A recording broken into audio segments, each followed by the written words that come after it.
एक सुंदर अवसर के लिए जो परमेश्वर ने हमें दिया है, ताकि हम परमेश्वर के जीवित कलाम में से कुछ ना कुछ सीखने पाएं। और मेरा विश्वास है हालेलुया, परमेश्वर ज़रूर हमसे बातचीत करेगा। हम अच्छी आराधना के लिए, अच्छी गवाहियों के लिए हम परमेश्वर का धन्यवाद करते हैं। और इससे पहले कि हम लोग कलाम में आगे बढ़े, मैं चाहता हूं कि हम लोग सब सिर्फ 2-3 मिनट के लिए पैरों पे खड़े होंगे।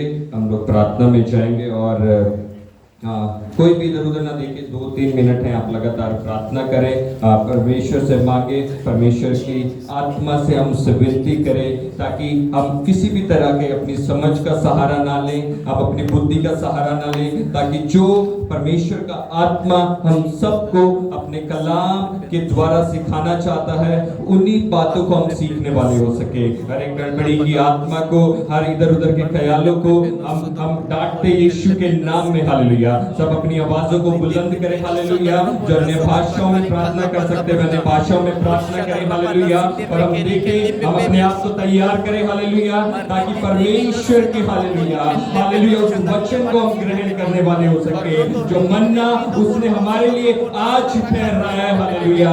उसे हम ग्रहण करने वाले हो सके। हालेलुया। रब सकता रब बनिदो बुरुशिको रांद्रो प्रागमा का सकता रब सकंतोरिया रिंद्रो बुरुजुरुदुरु सीमा सोखतोरिया। हालेलुया। हर एक को छू और ब्लेस कर पिता परमेश्वर। हालेलुया। ओ पवित्र आत्मा जी हमसे बात कीजिए। Hallelujah. Oh yes Lord. Hallelujah. प्रभु हमसे बात कीजिए प्रभु। हालेलुया। ओ प्रभु हम अपने अपने अपने मन से, अपनी बुद्धि से, अपनी समझ से बात नहीं करना चाहते प्रभु। हालेलुया।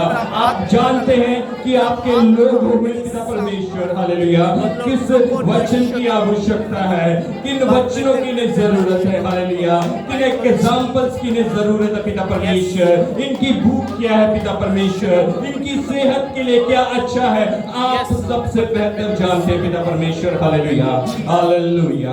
हालेलुया। पवित्र आत्मा जी हालेलुया आज के वचन के लिए हालेलुया हालेलुया सारा जलाल यीशु के नाम को मिलने वाला हो सके। प्रभु आप बढ़े और हम घटते जाएं, आप बढ़े और मैं घटूं पिता परमेश्वर। हालेलुया। सारी बातों में सारी महिमा ये इज्जत जलाल यीशु मसीह के नाम को मिलने वाला हो सके। मानते यीशु मसीह के जिंदा जलाली और बारबार नाम में आमीन। आमीन। आप सभी बैठ सकते हैं। Hallelujah. Thank you Jesus. Hallelujah. Hallelujah. Hallelujah. हम अच्छी गवाहियों के लिए फिर से एक बारी परमेश्वर का धन्यवाद करते हैं। हालेलुया। परमेश्वर हमारे बीच में मौजूद है। हालेलुया।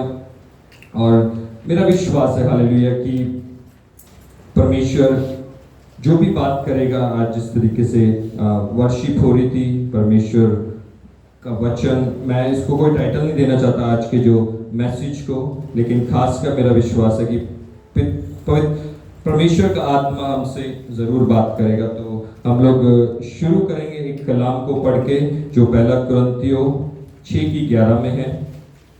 हालेलुया। हालेलुया। पहला कुरिन्थियों 6:11।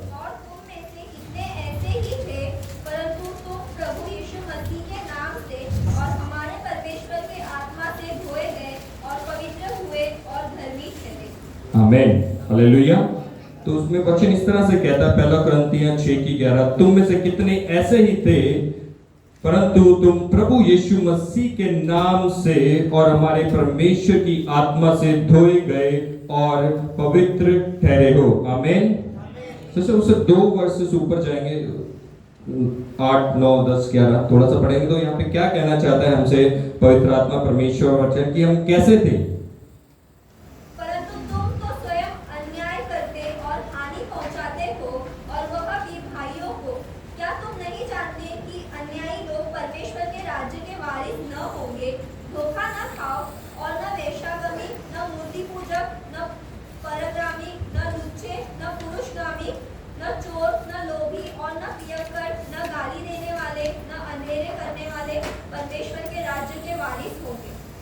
आमीन। हालेलुया।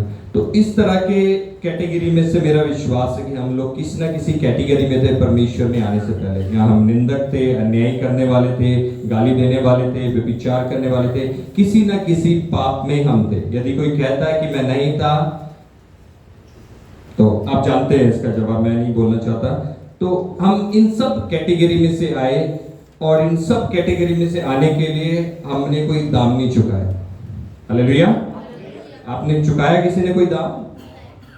ठीक है। तो इस कैटेगरी में से बाहर आने के लिए, इन परिस्थितियों से, इन पाप से बाहर आने के लिए हम में से किसी ने भी कोई दाम नहीं चुकाया। क्योंकि कैसे हम लोग धर्मी ठहराए गए हैं? आत्मा से धोए गए हैं। हम किसकी आत्मा से धोए गए हैं?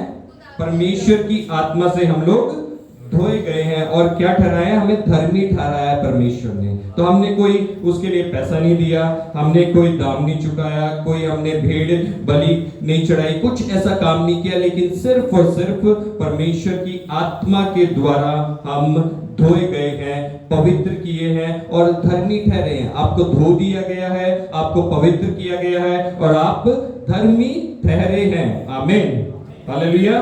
क्योंकि आप यदि पुराने नियम में हम लोग देखते हैं तो एक खास किस्म के लोग थे, एक वंश के लोग थे जिनको सेवा के लिए बुलाया जाता था, जिनको पुरोहित वर्ग बोला जाता था, जो हम पुराने नियम में देखते हैं। लेकिन नए नियम के हिसाब से यीशु हमारा महायाजक है और आप सभी क्या है? पुरोहित है। हालेलुया। आप सभी के सभी याजक हैं और आपको वो खास जो ये बरकत मिली है परमेश्वर से, यदि हम इफिसियों की पत्री में पढ़ें, वो जो खास बरकत मिली है वो यीशु मसीह के क्रूस पे लहू बहाने से मिली है। आमीन। क्योंकि जिस तरह से अभी सिस्टर गवाही दे रही थी कि जो उसकी टिकट है वो स्पेशल हुई। कोई साल से पहले टिकट नहीं देता। मैं बहुत अच्छी कंपनी में काम करता हूँ, मेरी कंपनी में नहीं देती किसी को ऐसा, छुट्टी नहीं देते, टिकट तो दूर की बात होती है। तो ये क्या होता है? ये जब हम पुरोहितों का समाज हमें बताया जाता है, हम याजक लोग हैं, तो बाइबल बताती है जो याजक लोग थे परमेश्वर उनको उत्तम चीजें देता था। क्या होता है? जब हम परमेश्वर के साथ चलते तो परमेश्वर के रास्ते में कैसे उत्तम पदार्थ पाए जाते हैं। तो यदि हम देखें, अभी हम बहुत सी खराब कैटेगरी जिसमें से हमने पढ़ा कि हम लोग आए हैं परमेश्वर के सामने और उसके लिए ना तो हमने कोई दाम चुकाया, ना हमने कोई पैसा दिया, ना कोई बलि चढ़ाई, कुछ भी नहीं किया। सिर्फ और सिर्फ हमने परमेश्वर के वचन पे ईमान लाया। पता आपके उद्धार में हमारा क्या काम है? यदि हमने सबने नजात पाई है, आपका क्या कंट्रीब्यूशन है उसमें? लेकिन विश्वास तो एक गिफ्ट है। यदि हम देखें विश्वास क्या, यदि हम पवित्र आत्मा के वरदानों को देखें तो विश्वास क्या है? वो एक गिफ्ट है। वो तो गिफ्ट भी, विश्वास भी, यदि परमेश्वर ना चाहे कि आप उद्धार पाएं तो आप उद्धार नहीं पा सकते। सही है? दुष्ट आत्मा भी ये विश्वास रखता है और वो थरथराता है परमेश्वर। हम तो यहाँ पे नॉर्मल खड़े हुए हैं, वो परमेश्वर की हजूरी में थरथराता है, खड़ा नहीं हो सकता वो परमेश्वर की हजूरी में। हमारा सिर्फ एक ही कंट्रीब्यूशन है, वो है पाप। हमने पाप किया, अपने पापों को माना, परमेश्वर ने हमें पे अनुग्रह किया, दया की, और वो विश्वास है। क्या है वो? विश्वास है ना। पवित्र आत्मा का एक वरदान है विश्वास। और कुछ वचन में लिखा है कि परमेश्वर का विश्वास, उसमें भी परमेश्वर ने हमारी सहायता की है। हम विश्वासी भी अपने आप को बिना परमेश्वर के अनुग्रह के, तो कितना परमेश्वर हमसे प्रेम करता है। और यदि आज भी इन सब चीजों से परमेश्वर ने हमें निकाला, स्वर्ग की सबसे खूबसूरत चीज देके, तो आज भी क्या हमें इन छोटी छोटी चीजों के जो शैतान के काम है, शरीरों के, क्योंकि हम अपने आप को क्या है, हम अपने आप को अगर मैं अपनी जांच करता हूं तो मैं अपनी जांच कैसे करता हूं? मैं अपने मन से करता हूं कि मैं जो कुछ कर रहा हूं ठीक है क्या, लेकिन इससे क्या मैं धर्मी जन ठहराया जाता हूं? नहीं। तो इसी तरह से एक कलाम है जो हम पढ़ेंगे इसमें, पहला कुरिन्थियों 4:1, उसमें 4:4, क्योंकि मेरा मन मुझे किसी बात में दोषी नहीं ठहराता, परंतु इससे मैं निर्दोष नहीं ठहरता, क्योंकि मेरा परखने वाला प्रभु है। आमीन। तो यदि आज भी हम सोचते हैं कि हमने जिस तरह से हम लोग बार बार आज रिपीटिशन हो रहा था कि हम में से परमेश्वर उन इम्प्योरिटीज को निकाले, उन जो गड़बड़ी की चीजें हैं, पाप की चीजें हैं, जो शारीरिक चीजें हैं, परमेश्वर उनको निकाले। उन चीजों को हम सिर्फ निकाल सकते हैं किस पे? जब हम आत्मा के चलाए चलते हैं।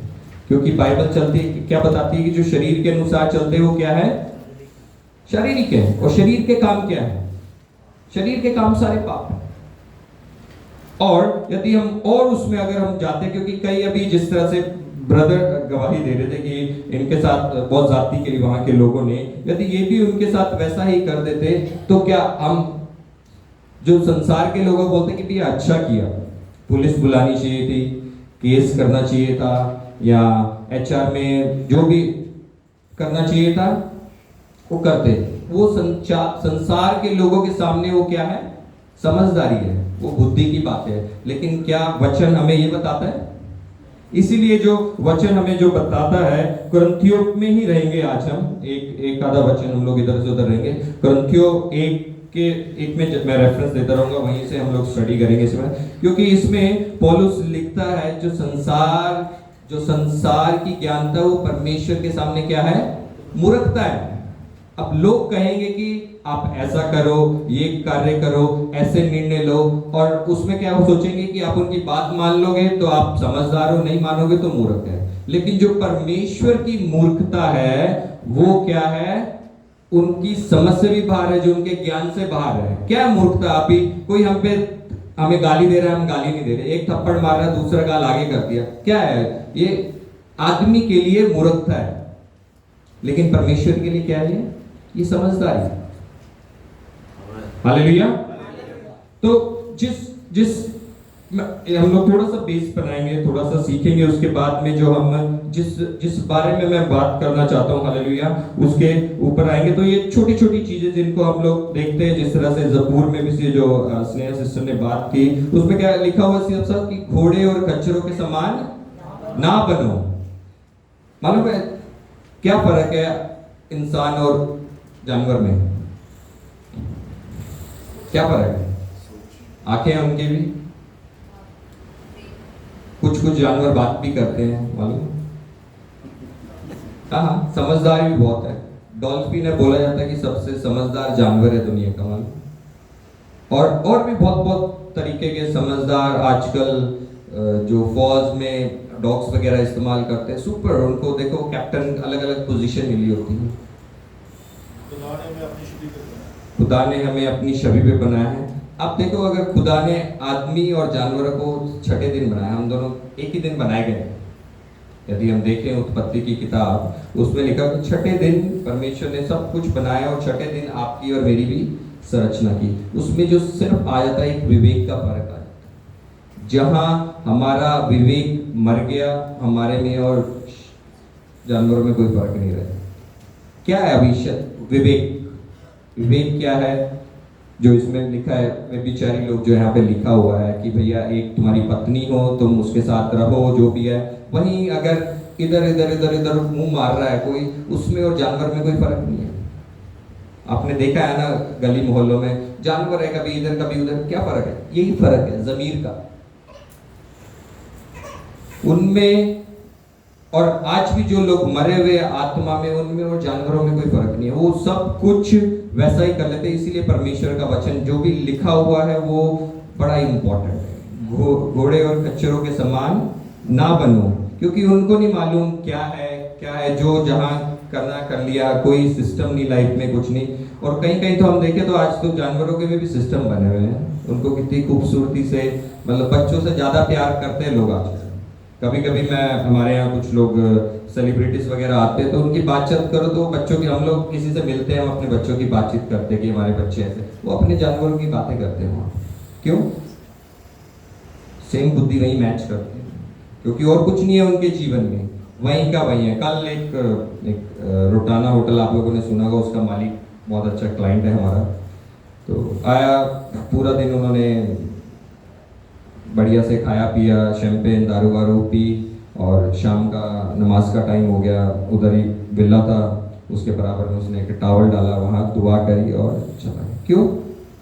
उसकी गलती है, हम क्या उससे बेहतर है? लेकिन अभी तक उस पर परमेश्वर का अनुग्रह नहीं हुआ है, उसकी दया नहीं है, उसको मौका नहीं मिला।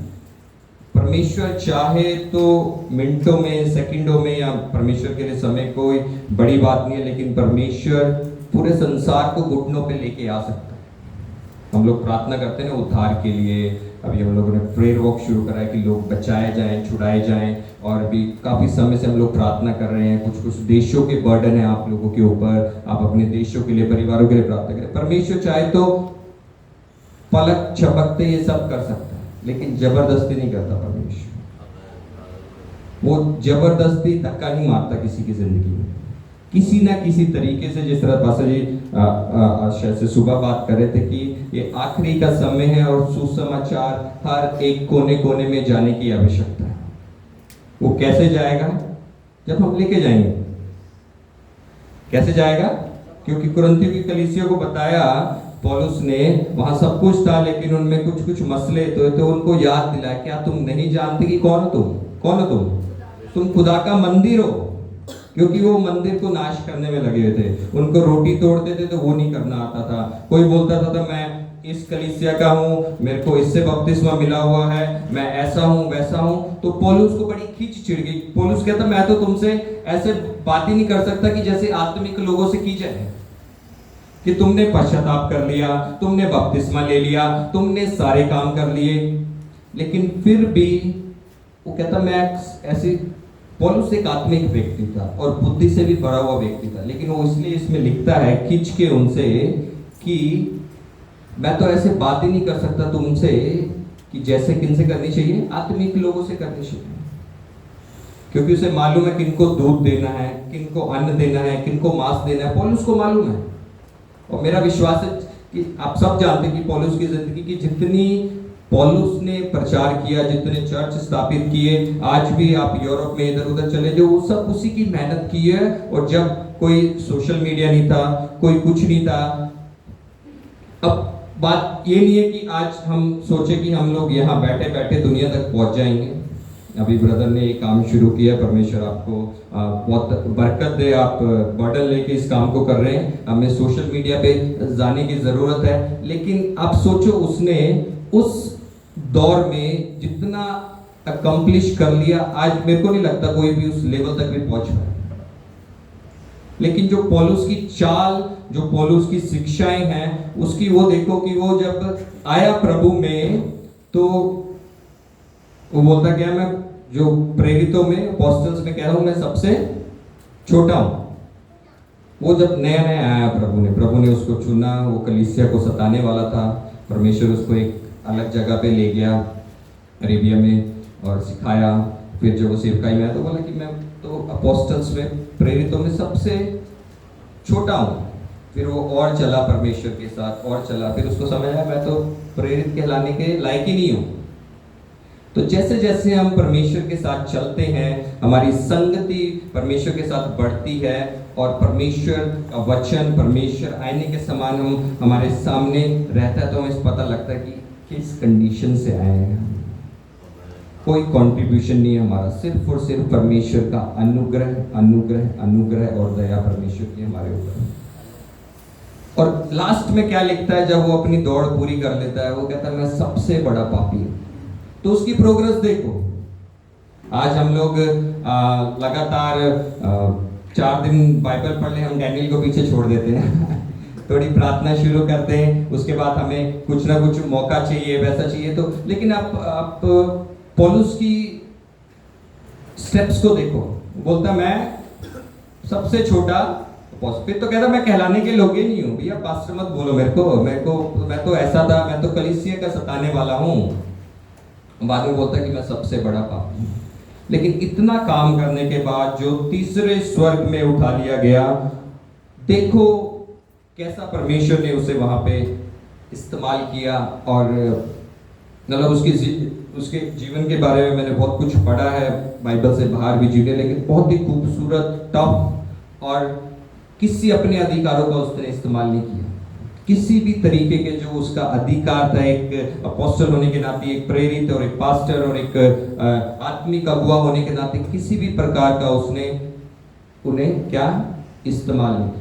तो आज जब मैं परमेश्वर के साथ बैठा हुआ था, मतलब प्रार्थना में, और मैं पूछ रहा था परमेश्वर किस विषय में बात करूं, तो बार बार चीज़ें चेंज हो रही थी कि किस बारे में बात करूं, और मैं क्लैरिटी मांग रहा था परमेश्वर से। तो अगर यदि जो मेरे नोट्स देखेंगे, इसमें तो हर पेज के ऊपर अलग अलग, इसके ऊपर कुछ अलग टाइटल है, इसके ऊपर अलग है, इसके ऊपर अलग है, इसके ऊपर अलग है। तो आज जो वर्शिप हो रही थी, जैसा जबूर हुआ बीच में, जिस तरीके से पास्टर बात, तो वो सारी चीज़ें इसमें कवर हो रही थी। तो अब लेकिन ऐसा हो जाए कि भैया ये तो पागल है, 4 बातों पे बात, लेकिन बात मेरी नहीं है कि मैं क्या बात करूंगा, लेकिन मायने ये रखता है कि परमेश्वर क्या हमसे बात करना चाहता है, किस विषय में हमें सिखाना चाहता है। तो हम लोग सोचे आज हम लोग रात को जब मैं आया ऑफिस से तो हम कुछ 11:30-12 बजे तक मैं बैठा हुआ था स्टडी टेबल पे, परमेश्वर के वचन में से कुछ मैं देख रहा था, तो ये उठ के आ गया, तो फिर मेरे को उसको सुलाने के लिए जाना पड़ा। तो फिर कोशिश करी, मैंने कहा चलो हम लोग थोड़ा जल्दी उठ जाएंगे अलार्म सेट किया, तो 3 बजे तो तीनों बच्चे उठ के बैठ गए हमारे 3 बजे, और उसके बाद नहीं सोए।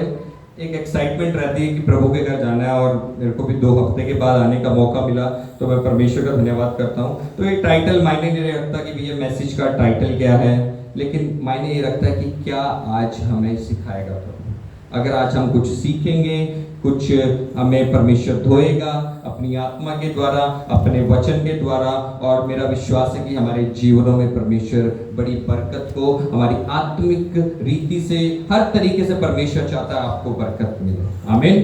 तो एक जो टाइटल यहाँ पे लिखा हुआ था प्रार्थना के बारे में, हम लोगों ने प्रार्थना के बारे में मैं बहुत ज़्यादा नहीं चाहूँगा, क्योंकि अभी अभी हम लोगों ने एक सब्जेक्ट खत्म किया है, पास्टर जी ने हमें सिखाया प्रार्थना, 7 स्टेप्स थे उसके आप लोगों। लेकिन 1-2 चीज़ें जो मैं आपको अहमियत उसमें बताना चाहूँगा कि प्रार्थना का समय है, जो हमारा डेडिकेशन है, जो यदि वाचा है हमारी परमेश्वर के साथ,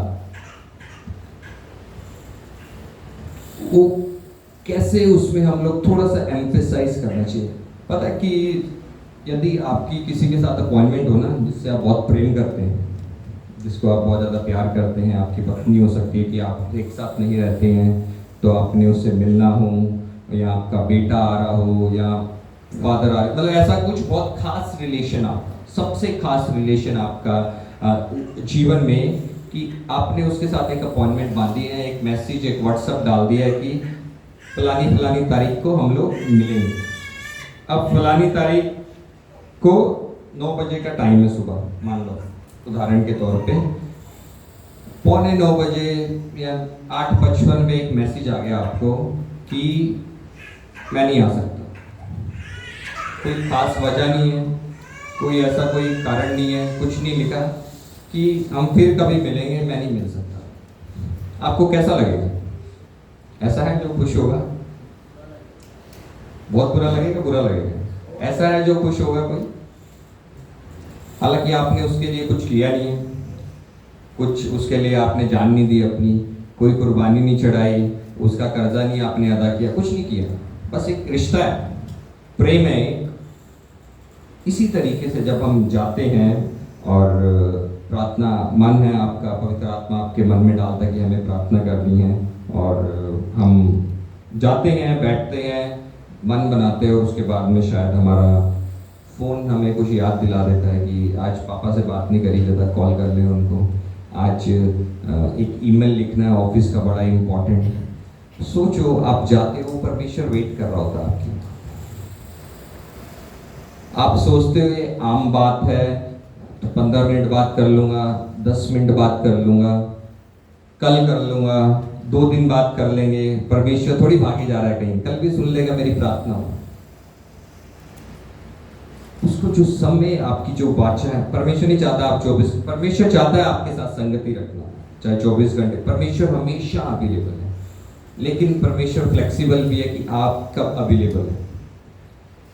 आप यदि आपने बांधी है 5 मिनट की, वो अगर चाहे एक समय है रात के 12 बजे का, 8 बजे का, वो आपका और परमेश्वर के बीच का मामला है। वो जो 5-7 मिनट आपने परमेश्वर के साथ रखे हुए, 20 मिनट, 25 मिनट, वो आपने इधर उधर नहीं करने। उसमें देखिए, दुनिया का सबसे इम्पोर्टेंट व्यक्ति, इस दुनिया का बनाने वाला व्यक्ति, जिसने अपने इकलौते पुत्र को आपके लिए और मेरे लिए बलि चढ़ा दिया, आप उसके साथ के लिए एक ईमेल और ये वो फोन या कुछ भी, कोई भी काम लगा लो इम्पोर्टेंट, अनलेस और अनटिल कोई ऐसा ना हो कि कोई मरने जा रहा हो तो उसको बचाने चले गए, वो एक अलग बात है, वो परमेश्वर के काम से ही जा रहे हो तुम।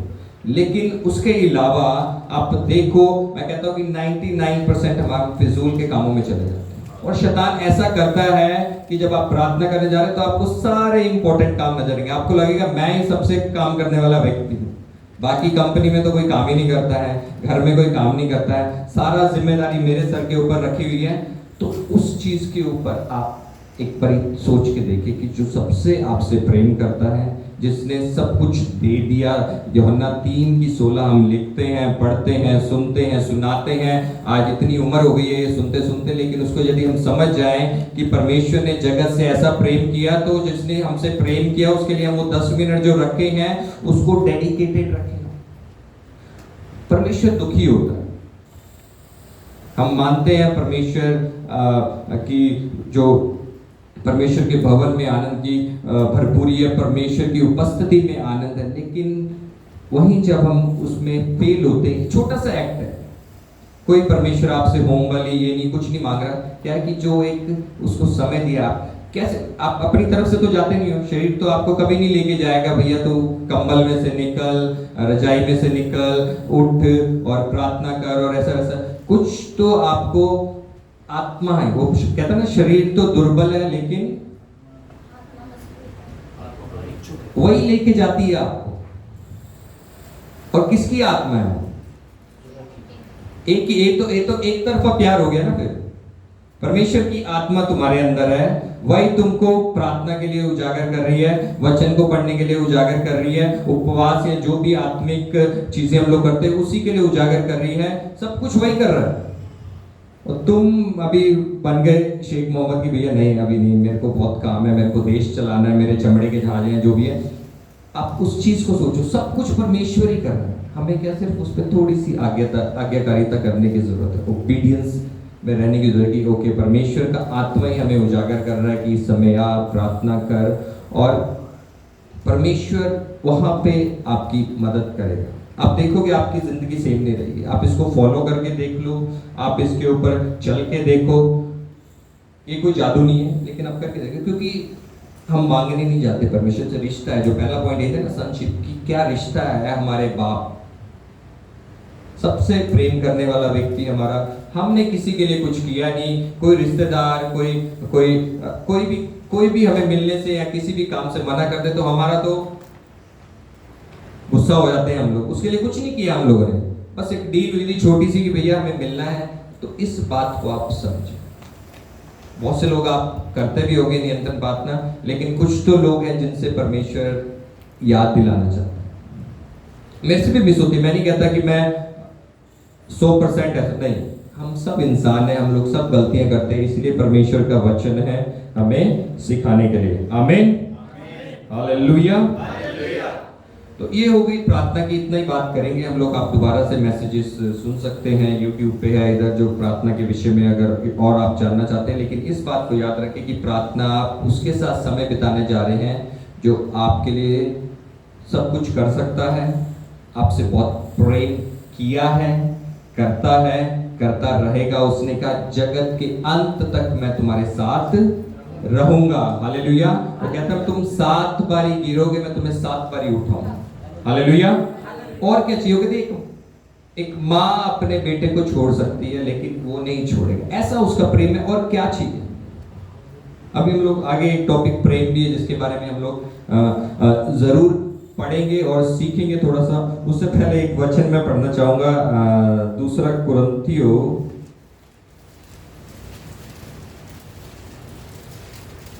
कुरिन्थियों चैप्टर 7 अध्याय 7 8वीं आयत।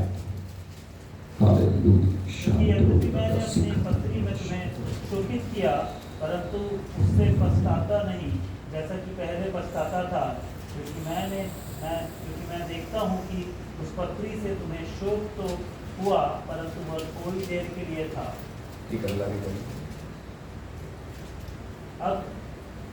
अब मैं आनंदित हूँ, पर इसलिए नहीं कि तुमको शोक पहुंचा, परंतु इसलिए कि तुमने उस शोक के कारण मन फिराया, क्योंकि तुम्हारा शोक परमेश्वर की इच्छा के अनुसार था कि हमारी ओर से तुम्हें किसी बात में हानि ना पहुंचे। आमीन, हालेलुया। आज यदि आपने ध्यान से सुना होगा तो बार बार जब जेनी ब्रदर प्रार्थना कर रहे थे, पास्टर जी प्रार्थना कर रहे थे, तो एक चीज इस बारे पे बहुत फोकस हो रहा था कि परमेश्वर की इच्छा के अनुसार हो हमारी जिंदगी में, जो भी हो हमारी जिंदगी में वो परमेश्वर की इच्छा के। तो अभी आज हम कुछ बातें कुछ लोगों को अच्छी लग रही होंगी, कुछ बुरी भी लग रही होंगी, लेकिन ये मेरी बातें नहीं है। मैं जो भी हूँ आपके सामने सारे हवाले देने की कोशिश करूँगा, लेकिन मैं नहीं हूँ।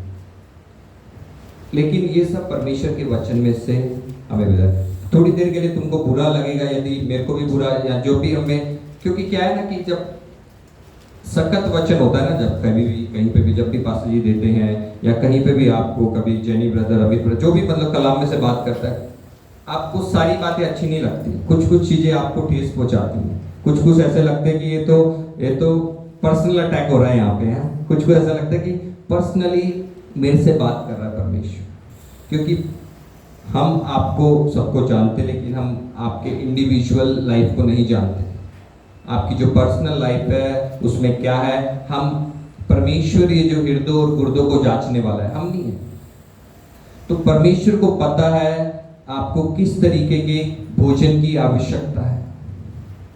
तो ये बहुत जरूरी है हमारे जीवन में। हमें परमेश्वर का शुक्र करना चाहिए जब जब भी कलीसिया में सख्त सरमन और मैसेजेस दिए जाते हैं जो हमें ठेस पहुंचाए। पौलुस कहता है कि पहले मैं ऐसा था कि जब मेरी बातों से किसी को शौक पहुंचता था तो मुझे दुख होता था, लेकिन अब मैं आनंदित होता हूं क्योंकि उसने रिजल्ट देखा उसका कुछ टाइम के बाद में।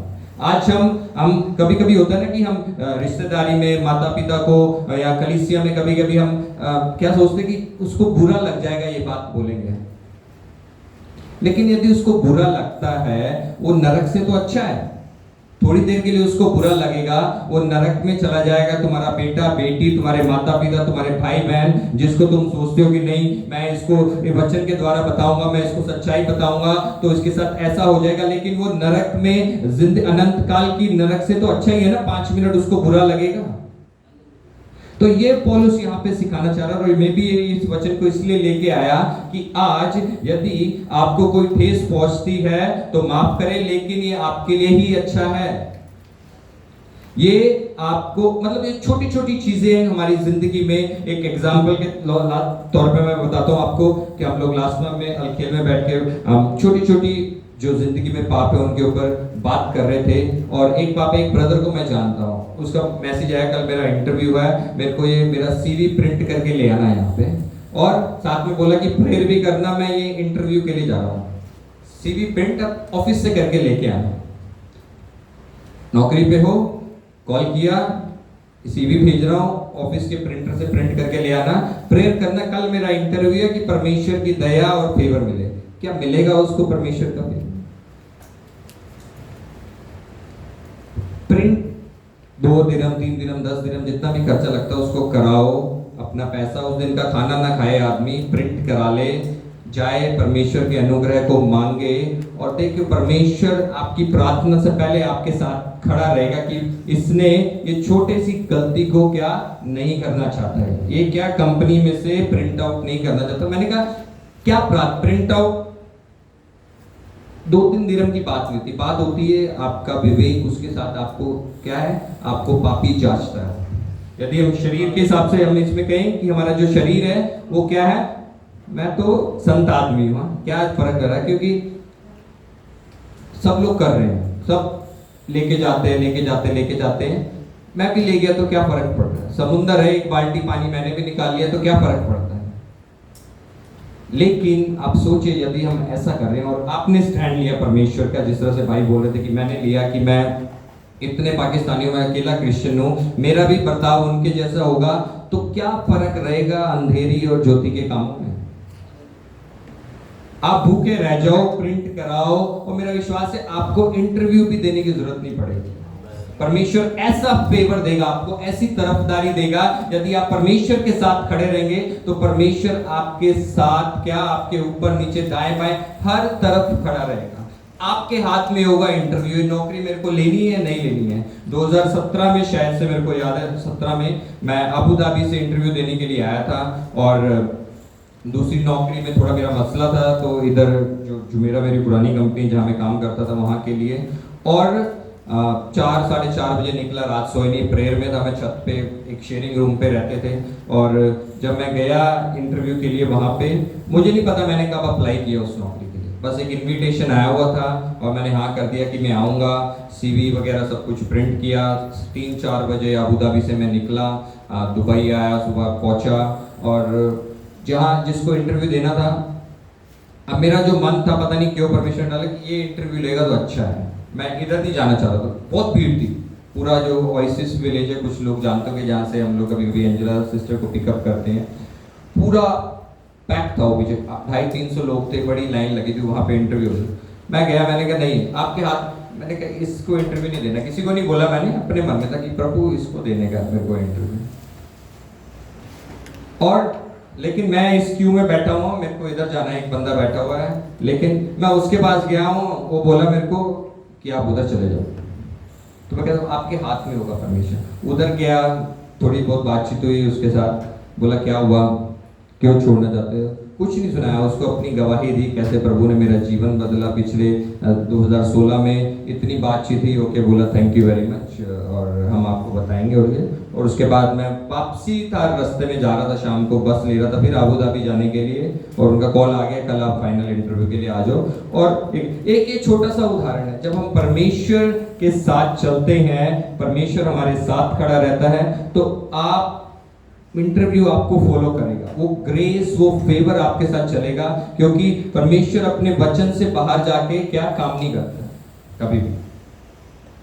आप खड़े रहो परमेश्वर के साथ, अड़े रहो, आपको नहीं मालूम क्या परिस्थितियां होंगी, क्या परमेश्वर करेगा, लेकिन परमेश्वर आपके दाएं बाएं ऊपर नीचे सब जगह खड़ा रहेगा। यदि आप, जोशुआ को यही बोला ना परमेश्वर में, तू अपना मन इस वचन से मत हटाना, ना दाएं देखना भाई, कोई मनुष्य तेरे सम्मुख खड़ा नहीं होने पाएगा। कितनी बड़ी स्टेटमेंट है कि, और किसकी स्टेटमेंट है सोचो, जिसकी हुकूमत है पूरी दुनिया के ऊपर। वो बोल रहा है कि यदि तू मेरे कलाम को पढ़ेगा, सुनेगा, मानेगा, कोई मायने नहीं रखता कि कौन है, किस दुनिया का प्राइम मिनिस्टर है, कोई तेरे सम्मुख नहीं खड़ा होने पाएगा। कितनी बड़ी स्टेटमेंट। और हुआ, आप देखते हैं किस तरह की जिंदगी और किस तरह का अभिषेक था उसकी जिंदगी के ऊपर। तो यदि आज हम वचन को पढ़ते हैं तो ये ना सोचें हम किस परिस्थिति से आए हैं और क्या है, इस चीज को बस समझे। छोटी छोटी चीजों के ऊपर यदि हम अपनी जिंदगी में विजय पाएं, गाली गलौज, गंदा मजाक, छोटी छोटी चीजें, क्योंकि लास्ट टाइम एक बार बहुत पहले एक मैसेज दिया था, बड़ी गुनाह तो हमें क्या सरकार नहीं करने देती है, कैमरे लगे हुए हैं सब जगह ही। वो छोटी छोटी गुनाह जो हमारे दिल में है, क्योंकि हृदय और गुर्दों को जांचने वाला कौन है। एक एग्जांपल में दे रहा था, एक टीचर बता रहा था हमारा जो वहाँ पे यूपी में जहाँ मैं पढ़ता था, वो बोलता कि बाप ने बेटे को कहा एक जगह पे बैठने के लिए, बोलता बैठता नहीं बैठा, फिर थोड़ा गुस्से में बैठ जा, नहीं बैठा, तीसरी बारी उसको छड़ी वड़ी लेके बिठा दिया बाप ने किसी तरह। बाप बोला अब समझ आई, कह रहा नहीं मैं मन में अभी भी खड़ा ही हुआ। तो फिर वैसा हमारा है, कभी भी धक्का मार मार के एक विश्वासी दूसरे भाई को चर्च ले गया, लेकिन अभी दिल कहाँ पे, उधर ही लगा हुआ है, या किसी के साथ लगा हुआ है या कहीं पे लगा हुआ है। तो इन चीजों के ऊपर हम लोगों को धक्का कब तक मारेगा कोई धक्का, वो बैटरी एक दिन तो फुस हो ही जाएगी ना, वो भी जंप स्टार्ट भी बंद हो जाएगा उसका। लेकिन परमेश्वर दयालु है, धर्मी है, तो जब कोई धक्का लगाता था उस भाई से नफरत ना करें, परमेश्वर करे। आप रोज इनविटेशन भेजें। कुछ लोग हैं जिनको हम सेल मीटिंग का पता नहीं 1.5-2 साल से इनविटेशन भेजे, नहीं आते, कोई बात नहीं, हम अपना काम करेंगे, वो अपना काम करेंगे, परमेश्वर अपना काम करेंगे। कल को हम इसे लेके तो नहीं है कि भैया ये तुम्हारी संगति में था, ये तुम्हारे व्हाट्सएप के कांटेक्ट पे था, इसको तुमने सुसमाचार या के लिए बुलाया नहीं बुलाया, चर्च के लिए इनविटेशन दिया, आप देते रहो, आएंगे वो लोग। अभी समय इतना खराब है, लोग ढूंढ ढूंढ के आएंगे, पूछ के आएंगे कि भैया चर्च कहाँ पे। आप देखोगे आने वाले समय में लोग ढूंढ के, क्योंकि जिस तरह का माहौल बना हुआ है, उनको यही तो चाहिए कि भैया ऐसी जगह कहीं तो ले जाओ कि बंकर में ना जाना पड़े, कहीं शांति मिले जहां हमारे मन को। वो बंकर के अंदर सेफ्टी तो होगी, लेकिन उससे ज्यादा बम हमारे दिमाग में फट रहे होंगे, पता है जैसा माहौल है। आएंगे लोग ढूंढ के, लेकिन आप अपना काम करो, अपने को तैयार करो, और किस तरह से परमेश्वर की कलीसिया तैयार होगी। हमने सीखा किसके बारे में, प्रार्थना के बारे में, थोड़ा सा हमने सीखा किस तरीके से हम और किस कैटेगरी से आके हम लोग शुद्ध किए गए हैं। अब उसके बाद हमें सीखने की जरूरत है। यदि हम सबको बातचीत ही करते रहेंगे और यदि हमारी जिंदगी में परमेश्वर का सामर्थ्य नहीं है, अभिषेक नहीं है, हम कैसे दूसरों की जिंदगी में काम कर सकते हैं, किस तरह से हम, क्योंकि जो आत्मिक वरदान है हमारी जिंदगी में, जो आत्मा की सामर्थ है, जो अभिषेक है, वो आपके लिए नहीं है। यदि आपको मिला है तो वो आपके लिए नहीं है, वो कलीसिया के लिए, वो दूसरे लोगों के लिए है।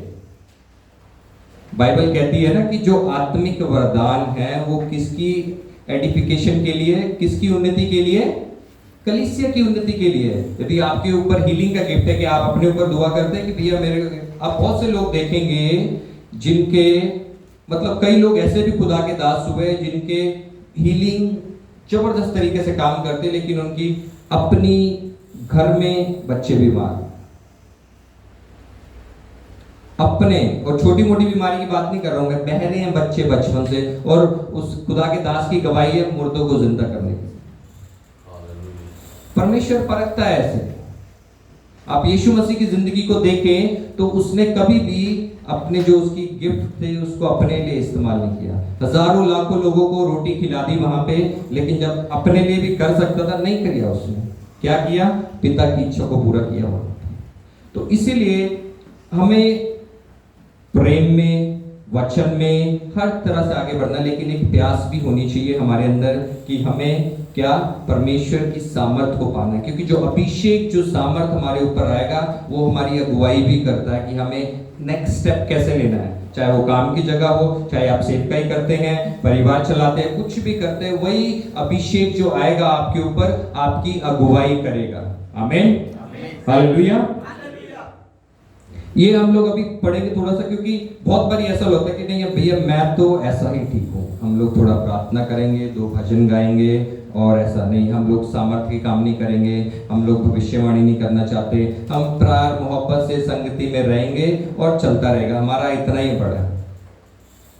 एक वो गाना है ना, लेकिन गलत गाना, लेकिन वो बोलते हैं ना, यीशु का नाम सुखदाई, भजन करो भाई, ये जीवन 2 दिन का नहीं है, जीवन बहुत बड़ी जिंदगी है हमारी। परमेश्वर ने कहा मैं तुम्हें दीर्घ आयु से तृप्त करूंगा। तो 2 दिन की जिंदगी नहीं है हमारी, तुम्हारी, चाहे आप जानते हैं उसमें आप ले सकते हैं परमेश्वर से उस लंबी जिंदगी को परमेश्वर की इच्छा के अनुसार, लेकिन ऐसा नहीं है बस यीशु का नाम सुखदाई, भजन करो भाई, ये जीवन तो बस खत्म हो गया, उसके अलावा कोई जिम्मेदारी नहीं है हमारी। वचन भेजना है, जाओ आप प्रार्थना करो, क्योंकि आज आप किसी से बात करो ना, आज सुबह सुबह हम लोग आ रहे थे चर्च से, तो मैं 3 बच्चों को लेके पहले आ गया गाड़ी में, तो मियाँ पीछे से आ रही थी, तो नीचे एक भाई हमारी बिल्डिंग के नीचे बैठ के रोजरी कर रहा था।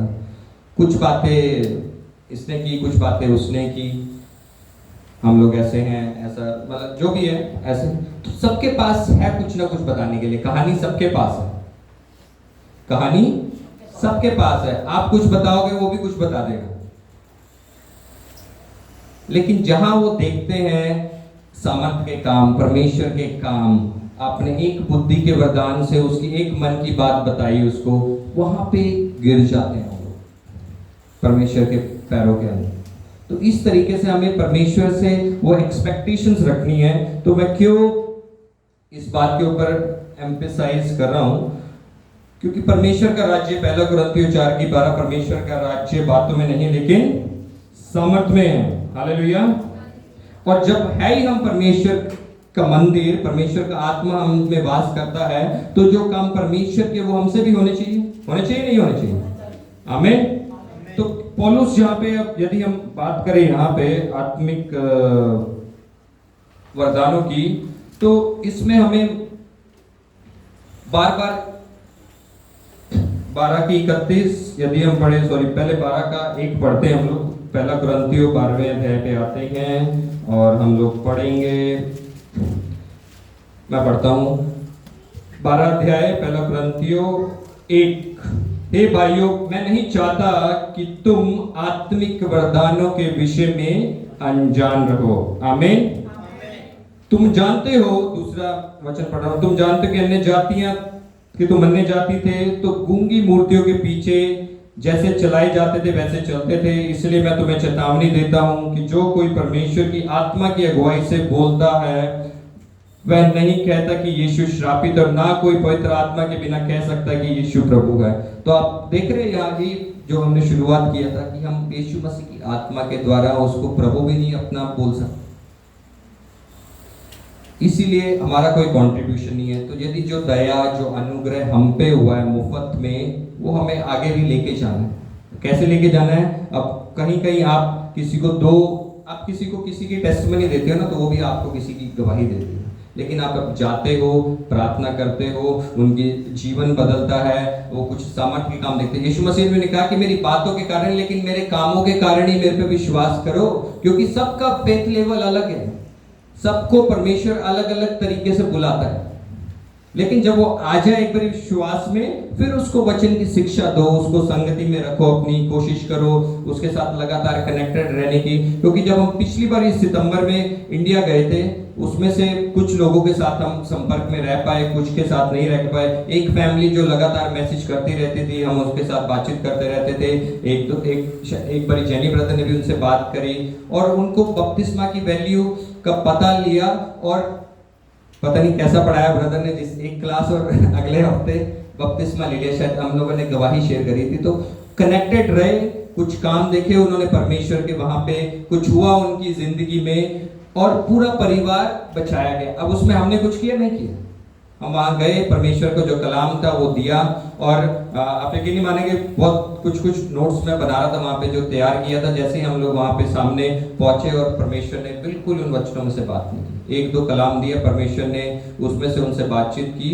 और कुछ लोग हैं जिनके साथ अभी भी मेरा मन है वहां जाने का, फिर से कभी परमेश्वर मौका देगा। लेकिन वो क्या था, सिर्फ गए, कुछ देखा उन्होंने परमेश्वर के कामों को, बातों को।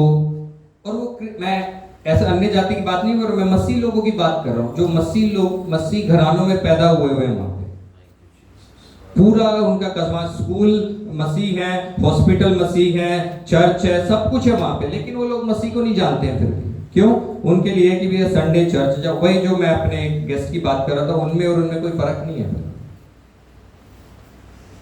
वहां कुछ ऐसे भी लोग हैं, पर मतलब किसी के घर प्रार्थना करने गए, वहां से कुछ पैसा मिला, ऑफरिंग मिली, रास्ते में आते आते उसी की शराब ले ली और पी ली। तो क्या काम करेगा परमेश्वर, और क्या काम करेगा उनकी जिंदगी में, आप देखो। लेकिन वहां जब देखा उन्होंने परमेश्वर के कामों को, विश्वास किया, वचन की शिक्षा मिली, बपतिस्मा लिया, और अभी बीच बीच में हम लोग उनको कोशिश करते हैं कि उनसे बातचीत करते रहे, जुड़े रहे, क्योंकि वहां पे कोई भी संगति नहीं।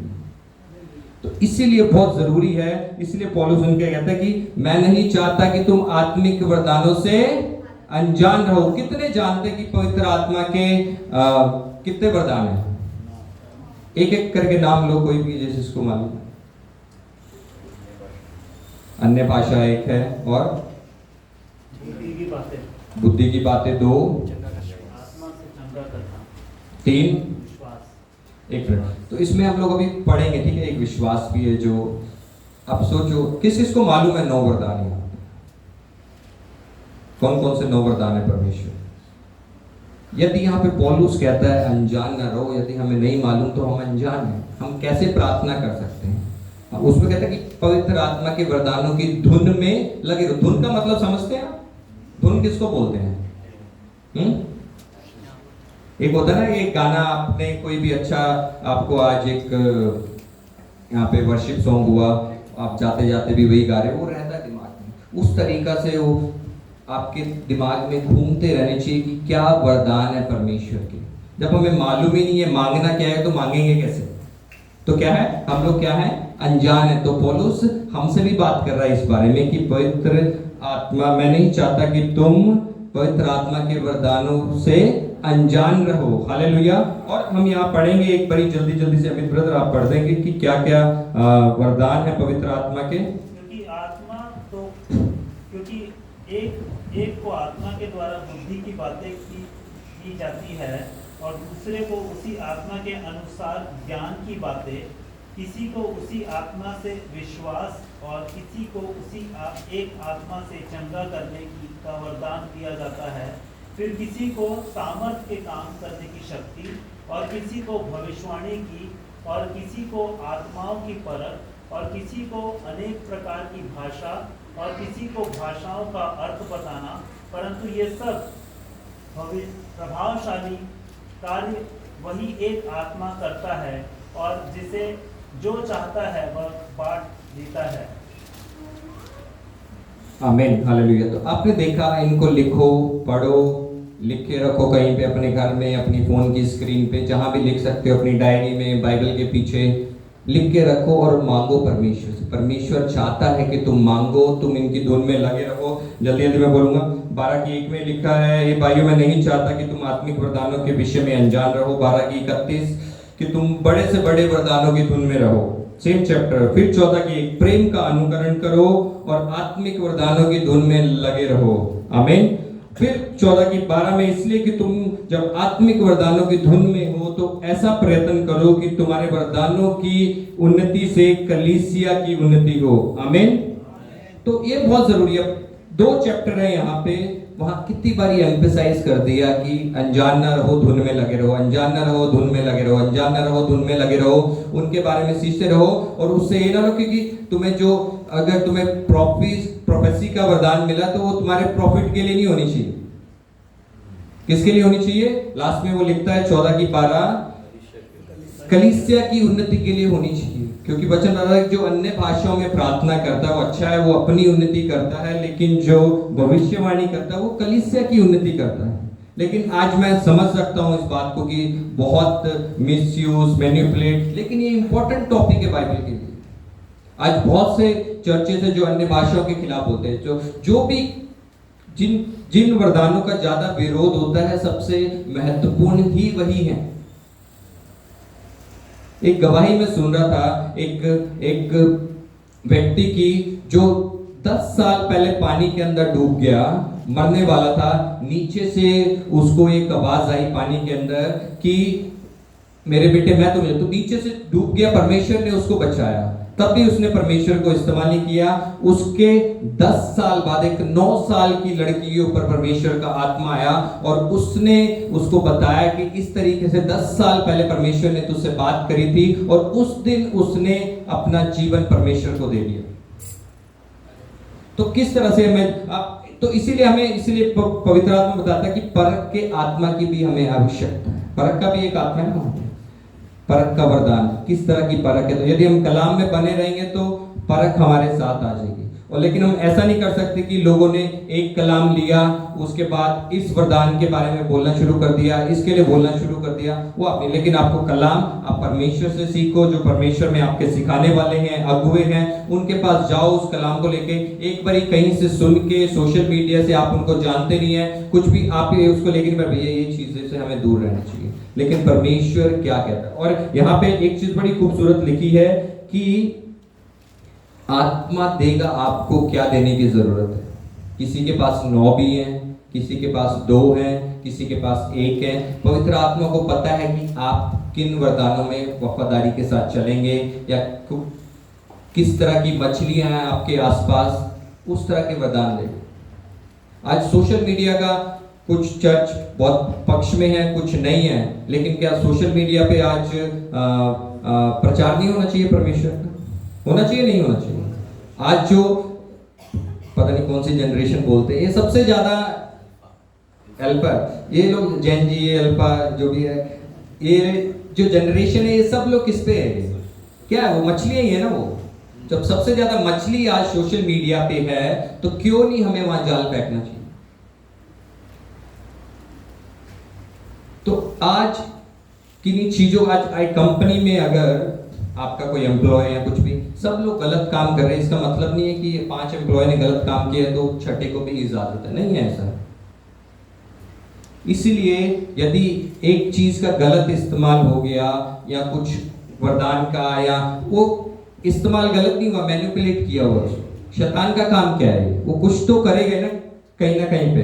वो खाली तो नहीं बैठा रहेगा, उसको मालूम है उसका अंजाम वो हारा हुआ है, लेकिन वो पक्का है अपने कामों को करने के लिए। लेकिन जैसे ही कलीसिया ठंडी होती है, वो अपने उसके काम वहां पे बढ़ने शुरू हो जाते हैं। आमीन, हालेलुया।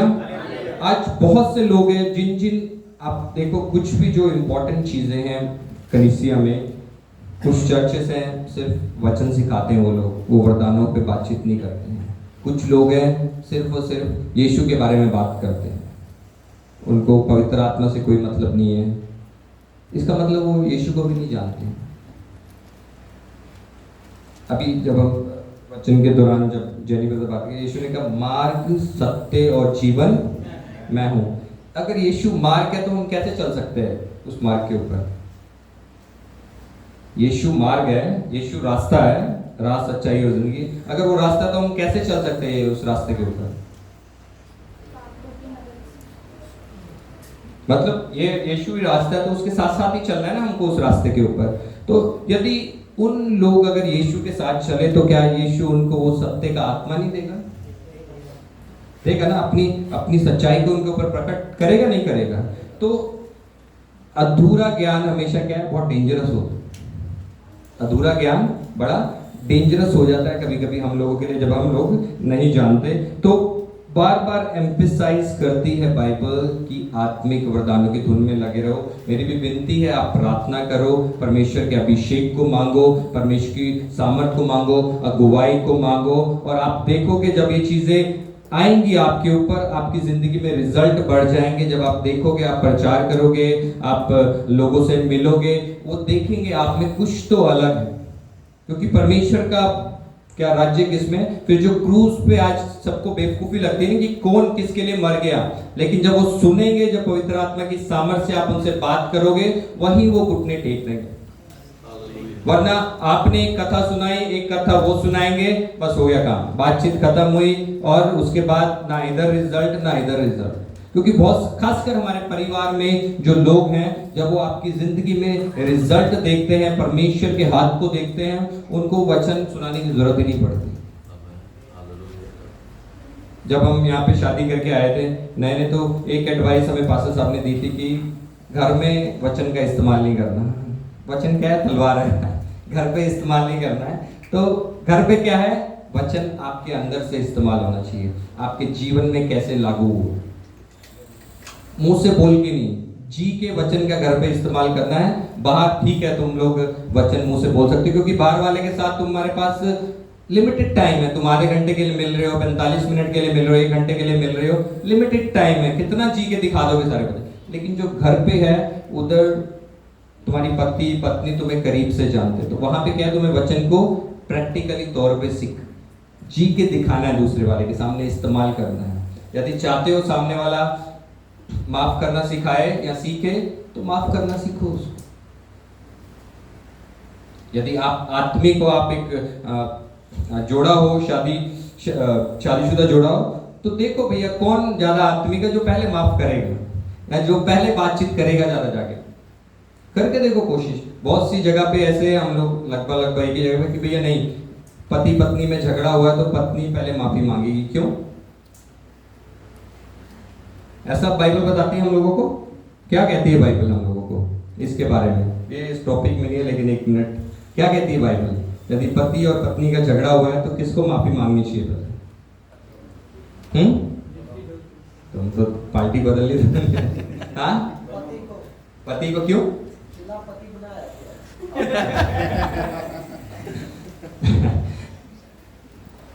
बाइबल बताती है कि जो स्त्री है एक कमजोर पात्र है। आप मदद करते हैं यदि अपनी वाइफ की भारी वजन को उठाने के लिए एयरपोर्ट पे उसको भारी लगेज तुम पकड़ लेते हो। अभी जोसाया 4 साल का भारी है तो मैं म्यामिन को नहीं उठाने देता हूँ उसको कि भैया उसका अभी ऑपरेशन वगैरह हो। तो आत्मिक जब गलती होती है या कुछ होता है, ऐसा नहीं कि हमेशा होता है, उधर भी हमको समझना आत्मिक रीति पे भी वो कमजोर है, वहां पे भी हमें आत्मिक रूप से बलवंत हो जाना। सिर्फ शारीरिक रूप में उसको कमजोर पात्र नहीं समझना है, उसको वहां पे भी आपने क्या, आप भी हो सकते कमजोर है, समझना है, गलत ना हो जाए इसका। तो एक छोटा सा एग्जांपल है। तो इसमें चलो वापस हम अपने टॉपिक पे। हालेलुया, हम लोग सीख रहे हैं कुछ, परमेश्वर हमारे साथ है, आमीन, हालेलुया। तो आप सब इस बातों को रखें। वचन बहुत जरूरी है याद करना, अच्छी बात है वचनों को याद रखना, लेकिन आपने 3000 वचन याद कर लिए। यह क्या है? हथियार है ना ये तलवार लगा लो या गन लगा लो या कुछ भी लगा लो, बम लगा लो, कुछ भी है। आपने 3000 रख लिए इधर उधर, चलाना एक भी नहीं आया तो कैसे चलेगा? कोई फायदा नहीं है उसका।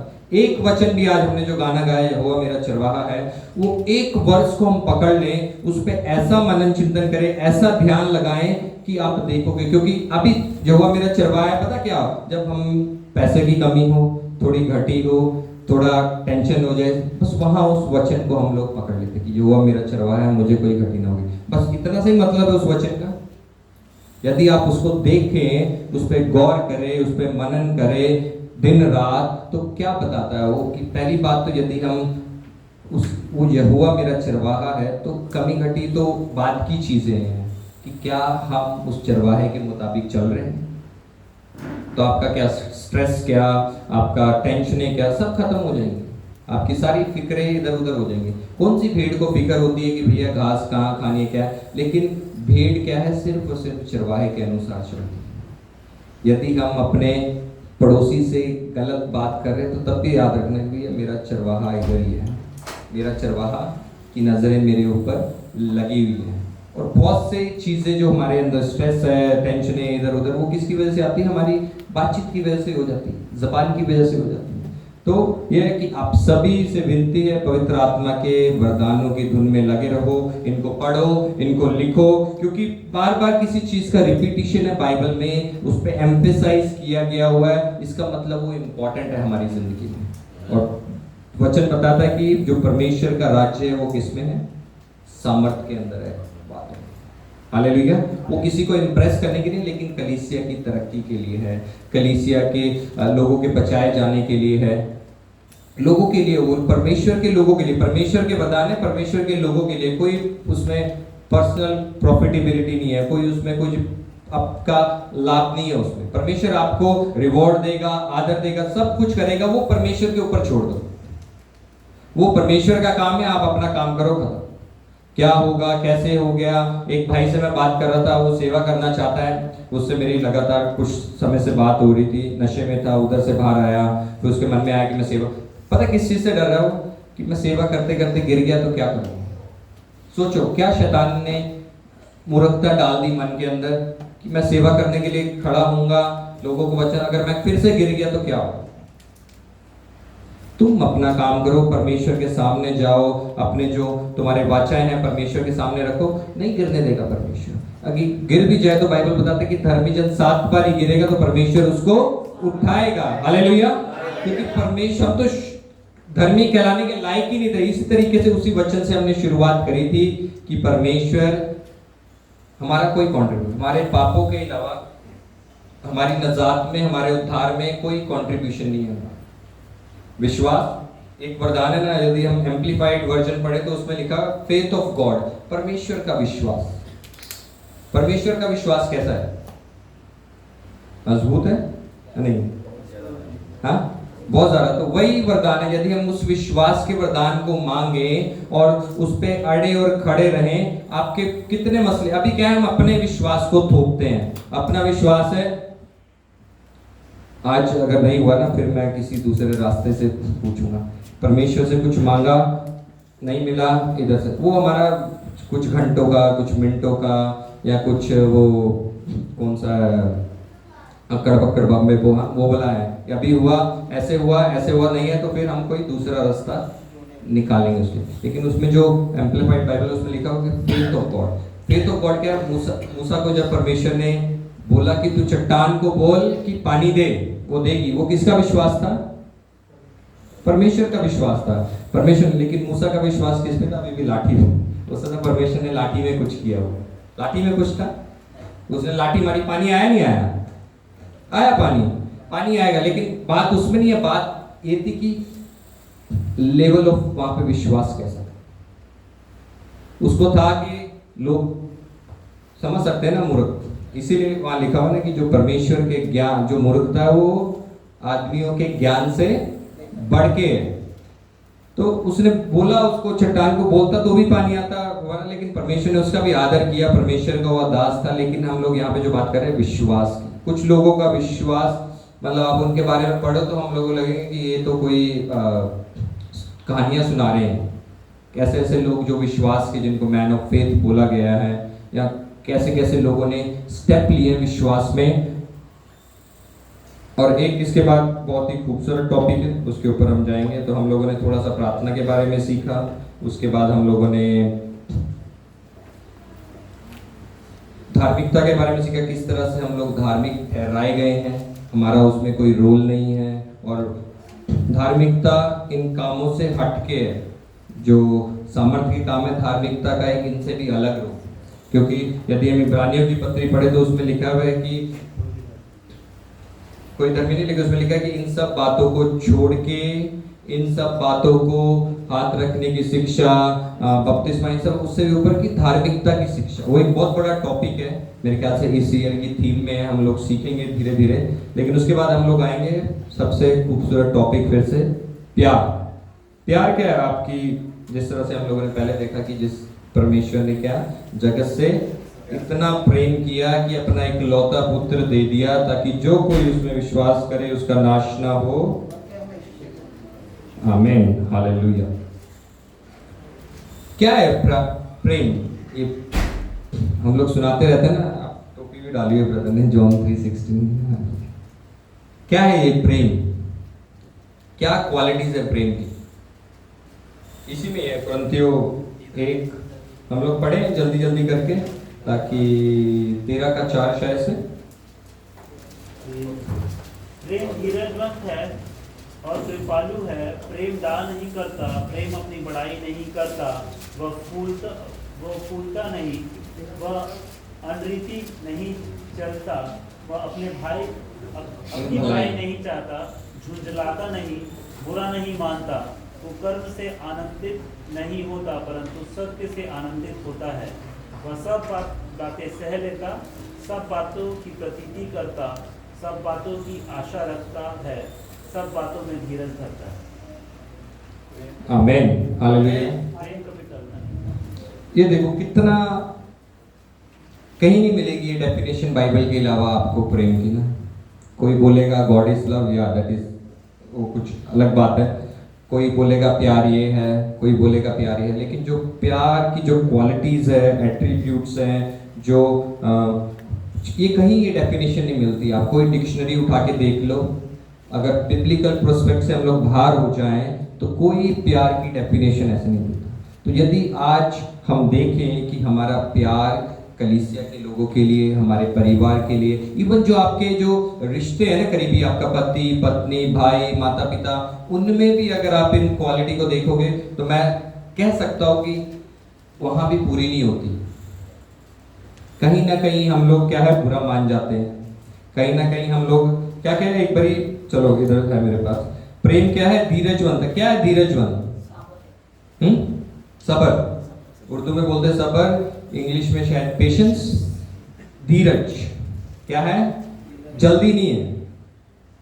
आजकल लोग तो फिर प्यार करते हैं तो जल्दी जल्दी आ जाए इधर, जल्दी जल्दी ये करते वो करते, ऐसा नहीं। प्यार क्या है? तसल्ली का काम है, सबर है।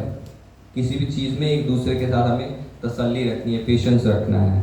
4 बारी चर्च बुलाया, 5 इसका कुछ नहीं होगा। 5वीं बारी इनविटेशन भेजना ही नहीं है, फोन करना ही नहीं है ना ऐसा। वो पेशेंस हमारे अंदर होनी चाहिए। कृपालु है, कृपालु दया हो गया हिंदी, कंपैशन, मेहरबान। कितने मेहरबान होते हैं हम एक दूसरे के ऊपर, और किन किन परिस्थितियों में। बहुत सारी चीजें, बहुत इसमें हमें एम्फेसाइज करने की जरूरत नहीं है। तो क्या है? प्रेम डा नहीं करता, प्रेम अपनी बड़ाई नहीं करता। डा नहीं करता मतलब हसद। डा नहीं करता मतलब जेलसी नहीं करता। हम क्या है, कभी कभी रख लेते, जलन नहीं हुए।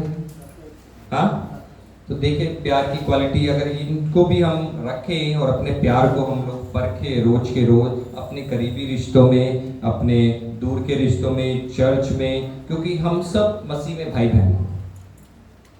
सब भाई बहन हैं, ना कोई यूनानी है ना कोई यहूदी, हम लोग सब, ना कोई इंडियन कोई पाकिस्तानी, हम सब प्रभु में एक हैं। हम भाई बहन हैं, एक दूसरे के साथ रहते हैं, एक दूसरे को प्यार करते हैं। लेकिन हम देखें कि क्या हमारे प्रेम में ये क्वालिटीज हैं या नहीं।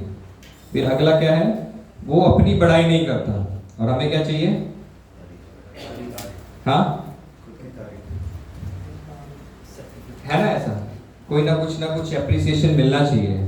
आज ये कर दिया, वो कर दिया, तो कुछ ना कुछ, ये सबका है, ये दिल तो बच्चा है ना, सब कुछ ऐसे ऐसे, लेकिन वैसा नहीं है। लेकिन यहाँ पे जो मांग कि अपनी बड़ाई नहीं करता और फूलता नहीं है। तू जानता नहीं मैं कौन है?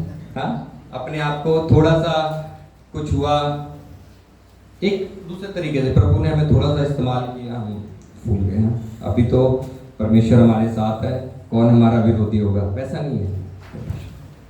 इसीलिए यदि आगे भी हम लोग पढ़ें, जहाँ पे पॉल बार बार एम्फेसाइज कर रहा है पौलुस की पवित्र आत्मा की वरदानों की धुन में लगे रहो, और उसके बाद उसने फिर उनको कहा है कि सबसे उत्तम क्या है?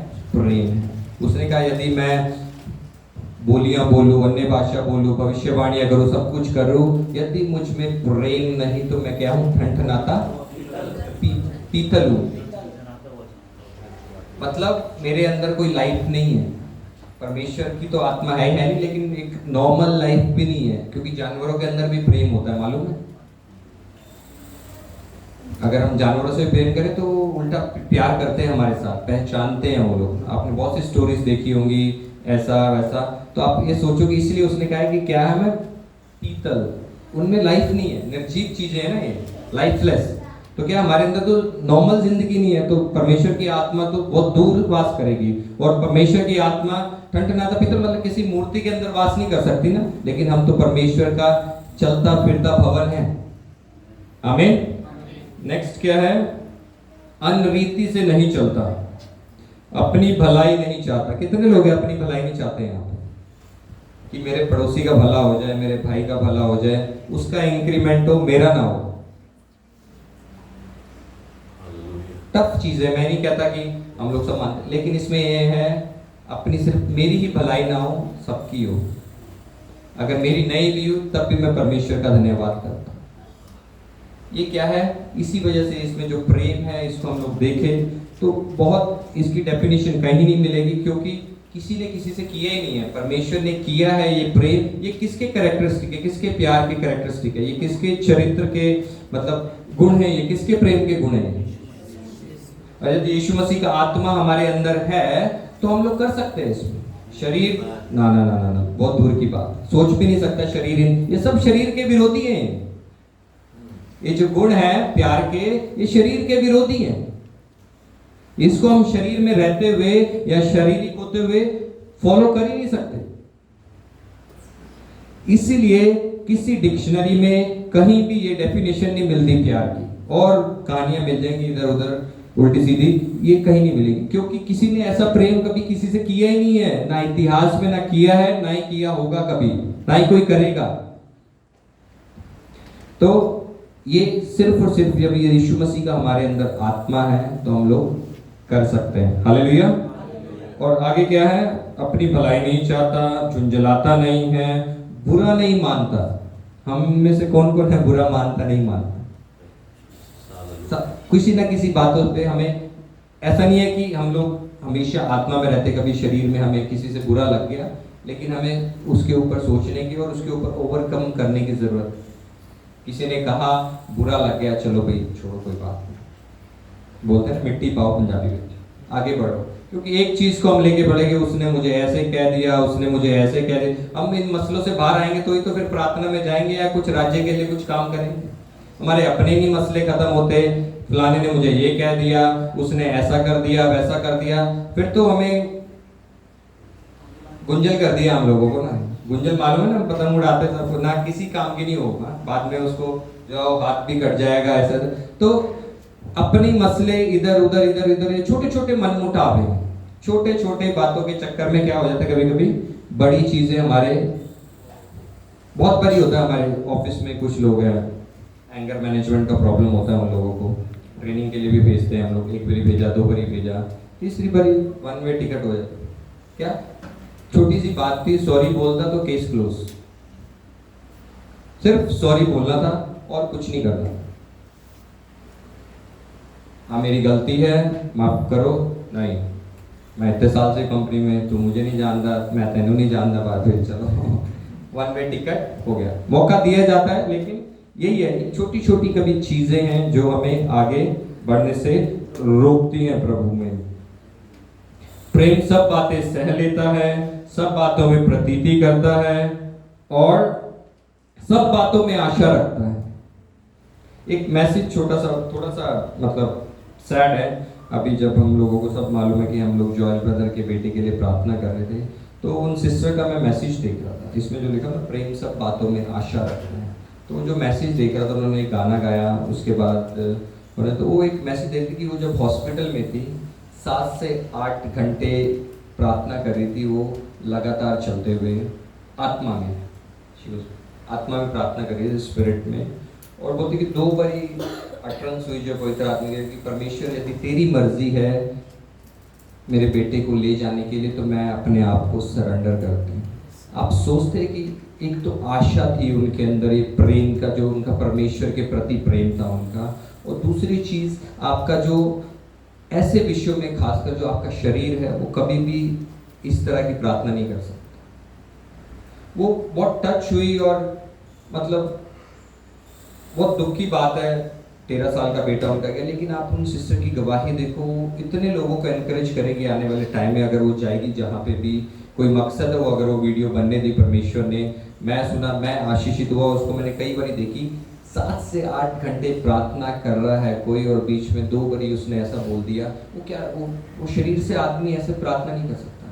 2 बारी मैंने अपनी परमेश्वर आपकी मर्जी के आगे मैं अपने आप को समर्पित करती हूँ, मैं सरेंडर करती हूँ। यदि आप लेके जाना चाहते हैं इसको, आप लेके जा सकते हैं। एक आशा है जो प्रेम उनका परमेश्वर के प्रति है। उनको आशा है कि उनका बेटा यहाँ उनके साथ नहीं है, लेकिन वो परमेश्वर के साथ है। यही है, परमेश्वर ने कहा था कि जो लोग मुझसे प्रेम करते हैं उनके लिए मैंने ऐसी ऐसी चीजें, तो उनका जो प्रेम है, रिश्ता परमेश्वर का बहुत मजबूत है। आज मैं नहीं जानता ऐसी परिस्थिति में अगर मैं हूं तो मैं क्या बोलूंगा, क्या करूंगा, और सोच भी नहीं सकता। तो ये एक बहुत जरूरी है, जब भी हम लोग किसी भी परिस्थिति में हो, तुरंत एक्शन नहीं करना चाहिए। तुरंत कोई कुछ बोलता है ऐसे वैसे, तो क्या हमें हर चीज में कुछ भी होती, सब बातें मिलकर भलाई पैदा करती, जो परमेश्वर से प्रेम करते हैं और उसकी मर्जी के अनुसार बुलाए गए हैं। आमीन, हालेलुया। तो सब बातों में आशा रखें हमेशा, सब बातों में प्रतीति से धीरज धरता, प्रेम कभी टलता नहीं। तो क्या अभी परमेश्वर का प्रेम हमारे साथ कभी जुदा नहीं होता? इसी तरीके से यदि हम विश्वासी भाइयों में, परिवारों में झगड़े रगड़े कुछ भी हो, आपका प्रेम कभी नहीं मिटना चाहिए। आपको कोशिश करनी चाहिए, जो टफ है आपकी जिंदगी में लोग, उनको और ज्यादा प्रेम दिखाने के लिए। बोलते हैं जो तुम्हें नमस्ते करते हैं, जो तुम्हें सलाम करते हैं, उन्हीं को सलाम करते हो, तो क्या फर्क है हम में और अन्य जातियों में? आपके ऑफिस में जो बॉस टफ है उसको और रिस्पेक्ट दो और प्रेम करो। और कोई बड़ी बात नहीं है यदि आपके प्रेम की वजह से वो प्रभु में आ जाए। जो स्टाफ, खासकर मेरी कोशिश ऐसी रहती है, जो मेरा स्टाफ टफ है हैंडल करने में, उसको साथ में थोड़ा ज्यादा लीनियंट रहूं, उसकी वेकेशन, उसका ऑफ, या किसी तरीके से उसको मैं परमेश्वर के प्यार को दिखा सकूं। इजी नहीं होता है। टीम सोचेगी आपकी कि आप मूर्ख हैं, ये स्टाफ ऐसा है, इसकी परफॉर्मेंस ऐसी है, लेकिन आप जानते हैं कि आप उस परिस्थिति में कैसे काम कर रहे हैं, कि आप अपने शरीर के अनुसार नहीं, लेकिन जो परमेश्वर की शिक्षा है, इच्छा है, आप उसके अनुसार वहां पे काम कर रहे हैं। तो आप हमेशा कोशिश करें अपने काम की जगह में, परिवार में, जो लोग टफ हैं उनके साथ, जो आपके साथ सीधे मुंह बात नहीं करते, जो आपके साथ अड़ियल हैं, सुनते नहीं हैं, जैसा भी है, उनके साथ आप प्रेम परमेश्वर, क्यों? मेरे लिए नहीं। मदर तेरेसा का ऐसा था ना, जब वो लोगों के लिए, अपने बच्चों के लिए, जो उनके वहाँ बच्चे थे, उनके लिए चंदा मांगने जाते थे ना वो लोग, ऑफरिंग, तो कुछ लोग थूक देते थे उनके हाथों पे, और वो इतनी पेशेंस थी उनमें, वो दूसरा हाथ उनके सामने, ओके ये मेरे लिए, मेरे बच्चों के लिए कुछ। अच्छा, कौन करेगा ऐसा किसी के लिए? तो ये प्रेम था उनका। और लोग उनको, किसी ने उनको बोला कि मैं तुम्हें इतने पैसे दूंगा, या कुछ ऐसे, एक मसला मेरे को पूरी तरीके से याद नहीं आ रही, कोई मुझे, उसने बोला कि मुझे कोई इतने करोड़ रुपए भी दे तो मैं इस पेशेंट को हाथ नहीं लगाऊंगा, इलाज नहीं कर सकता। उसने बोला कि कोई मुझे इसके डबल दे, मैं तो भी इस काम को नहीं करूंगी, मैं ये काम को कर रही हूँ क्योंकि मसीह का प्रेम मेरे अंदर। हालेलुया। तो पीछे एक हमने मैसेज भी देखा था, आपको मिलेगा सुखराज भाई के चैनल पे। मसीह का प्रेम हमें क्या कर देता है? विवश कर देता है। हालेलुया। तो यदि प्रेम, मसीह का प्रेम हमारे अंदर है तो हम सब बातों में क्या आगे बढ़ सकते हैं। हालेलुया। और इन्हीं बातों के साथ मैं बस कंक्लूड करूंगा 1 मिनट के अंदर, और यही विनती है सबसे, आप इन प्रार्थना के समय को अपनी आत्मिक जिंदगी के लिए टारगेट रखें। अपने आत्मिक वरदान क्या चाहते हैं आप परमेश्वर से लिख के बातचीत करें परमेश्वर के सामने, परमेश्वर के प्रेम को समझें, और परमेश्वर के, अगर हमें भवन में आना हुआ है तो हम एहसान नहीं कर रहे हैं परमेश्वर का, ये परमेश्वर का एक दया है हमारे ऊपर, एक प्रिविलेज है, मौका है कि हमें परमेश्वर ने, तो हमने कुछ नहीं किया अपनी जिंदगी में। यदि हम हमेशा इस बात को याद रखें कि किस तरीके से एक छोटा सा, अभी 1-2 दिन पहले मैं एक वीडियो देख रहा था, तो एक कोई एमपी में शायद एक घर है, ताजमहल जैसा घर बनाया उन्होंने ना अपना, बिल्कुल ताजमहल की शेप में, खूबसूरत है, बहुत अच्छा है, देख रहे थे। तो उन्होंने ना अपना, जब घर में घुसते हैं, बहुत सुंदर घर है, बहुत सुंदर, आप देख सकते हैं उसको, तो उसके बीच में इधर एक डिजाइन है, तो उसके बीच में ना एक गाय बनाई है उन्होंने, पता क्यों? उनका काम करता भाई क्या वो तो पहले दूध बेचते थे हम लोग, तो हम जब घर के अंदर घुसते हैं, ये आलीशान ताजमहल ना नजर आए, लेकिन हमारी औकात हमारे सामने रहे कि हम लोग दूध बेचने वाले थे, हमें क्या कर दिया। अभी उन्होंने बहुत सोशल वर्क और इधर उधर करते हैं, तो आप सोचो, हमें भी हमेशा याद रखने की जरूरत है, इसलिए नहीं कि हमें गिल्ट आए, लेकिन कि कहाँ थे हम, परमेश्वर ने हमें कहाँ से कहाँ लेके आया है। तो बस एक और वचन बोल के हम लोग यहाँ पे करेंगे, पहला कुरिन्थियों 16:13। जागते रहो, सब जागे हुए हैं, जागते रहो, विश्वास में स्थिर रहो, पुरुषार्थ करो, बलवंत हो, और जो कुछ करते हो, हालेलुया, परमेश्वर आप सबको आशीषित करे। God bless you.